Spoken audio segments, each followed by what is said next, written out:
नमस्कार दोस्तों, मैं भाविनी मिश्रा अपने चैनल में आप सभी का एक बार फिर से स्वागत करती हूँ। कैसे हैं आप लोग? आप सभी को हरियाली तीज की बहुत बहुत शुभकामनाएं। हरियाली तीज की संपूर्ण पूजा विधि और पूजन सामग्री मैं शेयर कर रही हूँ। मैंने 3 पिंडियाँ बनाई हैं मिट्टी से। भगवान शिव, माता पार्वती और गणेश जी की पूजन सामग्री है ये सारी। सबसे पहले मैंने श्रृंगार का सामान लिया है जो माँ पार्वती को चढ़ाना है।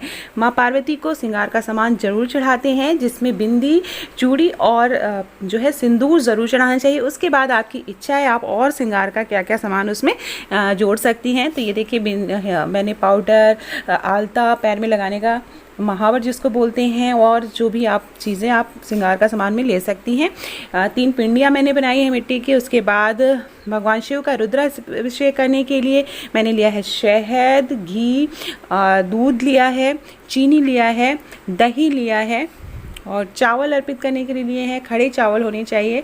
रोरी, अक्षत, धूप दीप जलाने के लिए शहद दिया है। तो ये सारी चीज़ों की ज़रूरत पड़ेगी। ये पूजन सामग्री है। बेलपत्र चाहिए, सिंदूरा चाहिए, जिस सिंदूर से आप भगवान पूजा करते हैं वो सिंदूरा चाहिए इसमें, और धूप बत्ती है, नैवेद्य है। जो भी आप मीठी चीज़ बना के अपने हाथों से भगवान शिव, माता पार्वती को चढ़ाना चाहते हैं। ये देखिए विभूति चाहिए। भगवान शिव को विभूति ज़रूर चढ़ाई जाती है, अगर आप आसानी से ले आ पाए, कहीं से मिल पाए तो।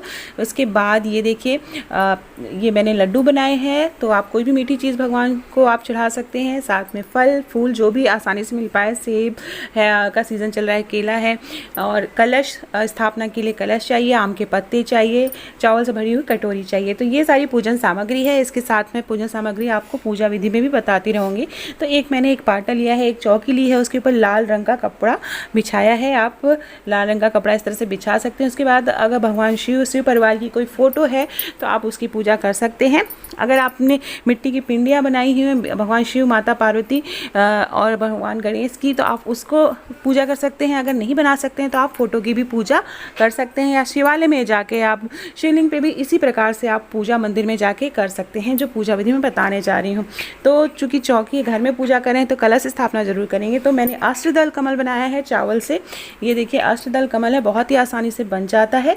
इसके ऊपर हम कलश रखेंगे। कलश में जो जल रहेगा उस जल में हल्दी, कुमकुम और फूल डालेंगे। कलश को कभी भी खाली जल नहीं रखना चाहिए। आप चाहे तो उसमें एक सिक्का भी डाल सकते हैं।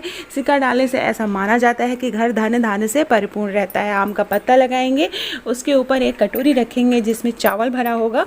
चावल भरने का मेन यहाँ पर मकसद ये होता है कि हमारा जो घर है वो उसमें कभी भी धन की कमी नहीं आती है।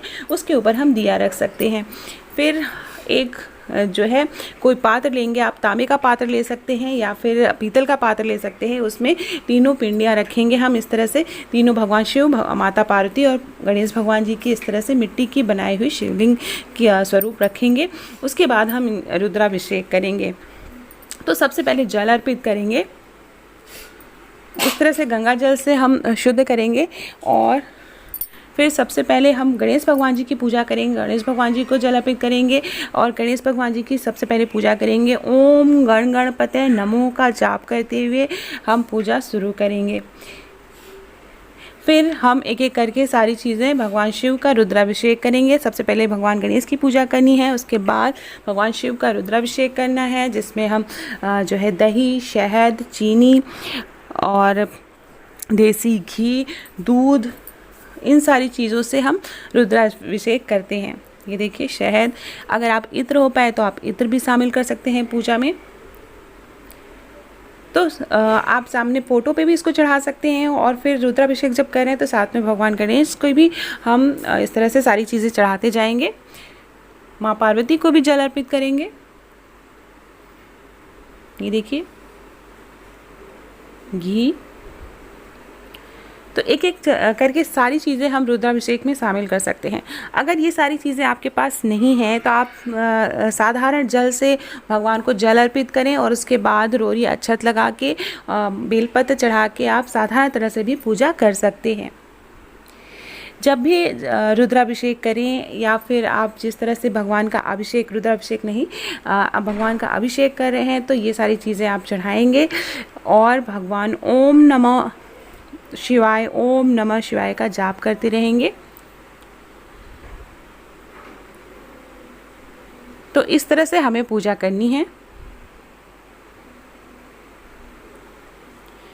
तो मैंने तो उसी पात्र में रखा है, लेकिन आप एक बड़ा पात्र लें, उसके ऊपर एक दूसरा जो है प्लेट टाइप लेंगे, उसको उल्टा करके रख देंगे। तो जो हमारी जो हमने मिट्टी के स्वरूप भगवान शिव माता पार्वती बनाए हैं, उसमें वहाँ पे जल नीचे चला जाएगा। तो जो भी चीज़ें हम चढ़ाएंगे वो नीचे चली जाएंगी, तो हमारी जो मूर्तियाँ हैं जो वो सुरक्षित रहेंगी। रोरी लगाएंगे, अक्षत चढ़ाएंगे, माँ पार्वती को सिंदूर चढ़ाएंगे, श्रृंगार का सारा सामान चढ़ाएंगे। कलश की भी पूजा करेंगे, कलश में जो पत्ते हैं उसमें भी रोरी अक्षत लगाएंगे। आपने जो सामने फ़ोटो रखी है उसमें भी आप मूर्ति लगाएंगे। मार्केट में भी प्रतिमा मिलती है, तो आप अगर आपको मिट्टी की प्रतिमा भगवान शिव परिवार की प्रतिमाएं मिलती हैं, मूर्तियां मिलती हैं, आप उनको लाके उनकी भी पूजा कर सकते हैं। विभूति चढ़ाएंगे भगवान शिव को।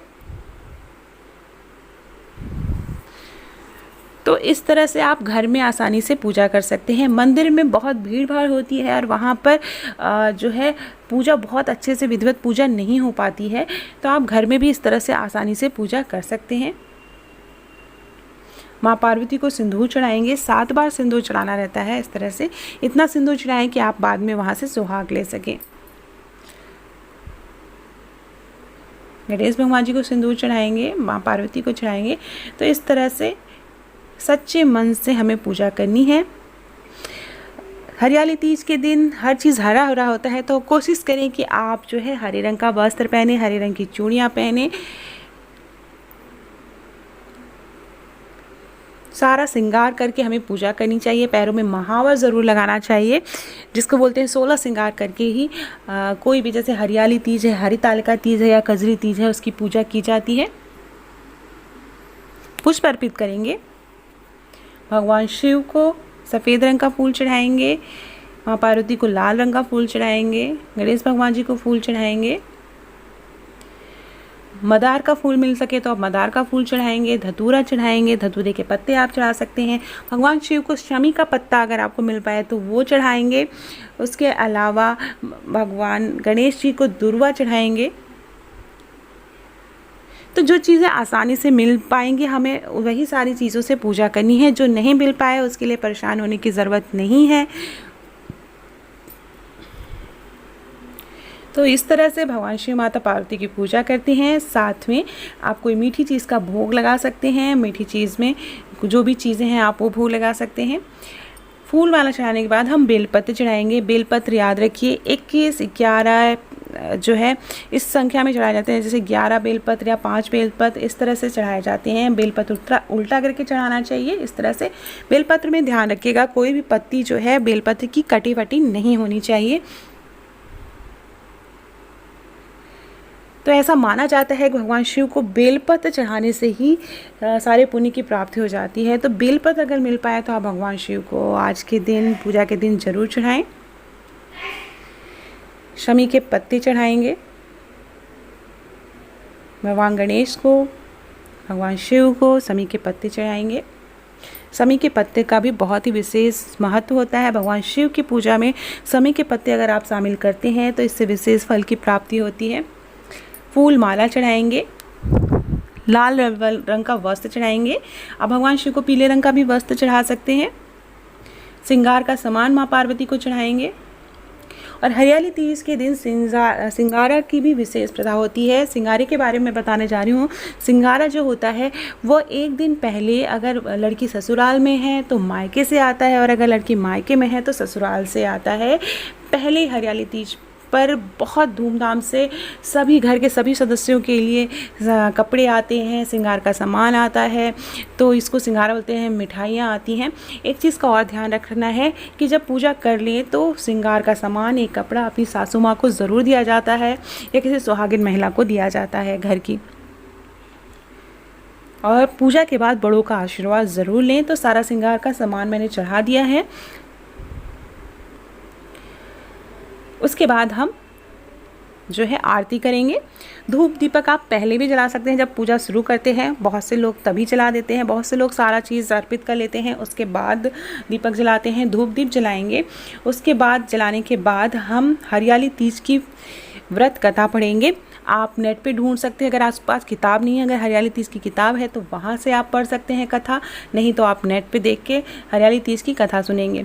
अगर आप ग्रुप में पूजा कर रहे हैं, किसी एक घर में आप सारी चीज़ें इस तरह से पूजा कर रहे हैं, तो ग्रुप में बहुत से लोग पूजा करते हैं।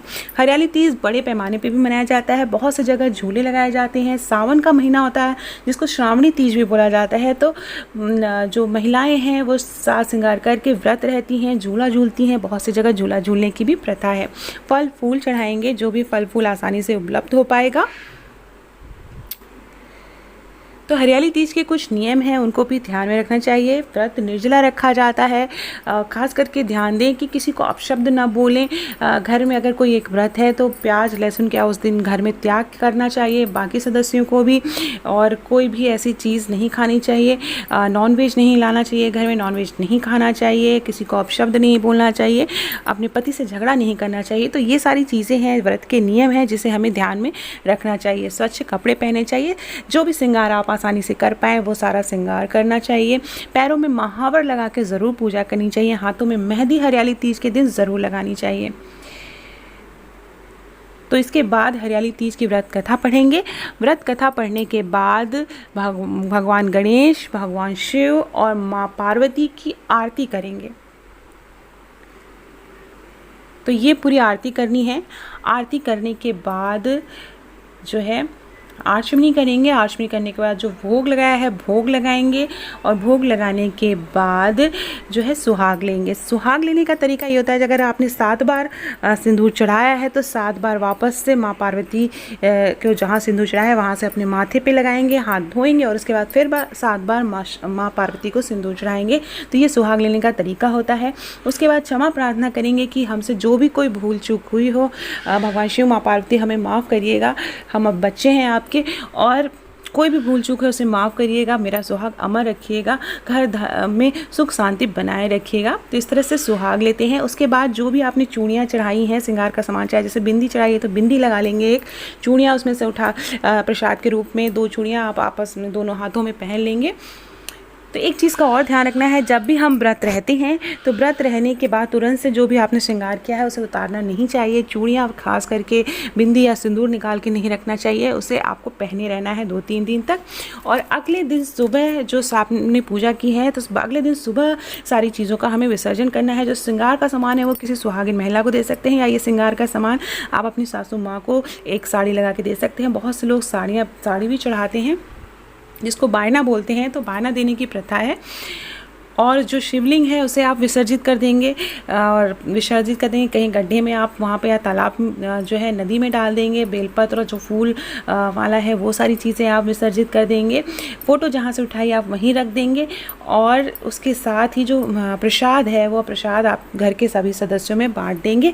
पूजा के बाद जो भी घर के बड़े हैं उन सभी का आशीर्वाद लेंगे, पति का आशीर्वाद लेंगे, और उसके बाद सासू माँ को बायना देने की प्रथा है, जिसमें श्रृंगार का सामान, साड़ी और कुछ पैसे दिए जाते हैं, मिठाई या सामग्री दी जाती है। तो ये थी संपूर्ण हरियाली तीज की पूजा विधि। आशा करती हूँ आपको मेरा वीडियो पसंद आया होगा। वीडियो पसंद आया तो मेरे चैनल को प्लीज़ सब्सक्राइब करिएगा, ओम नमः शिवाय ज़रूर लिखिएगा। Thank you for watching.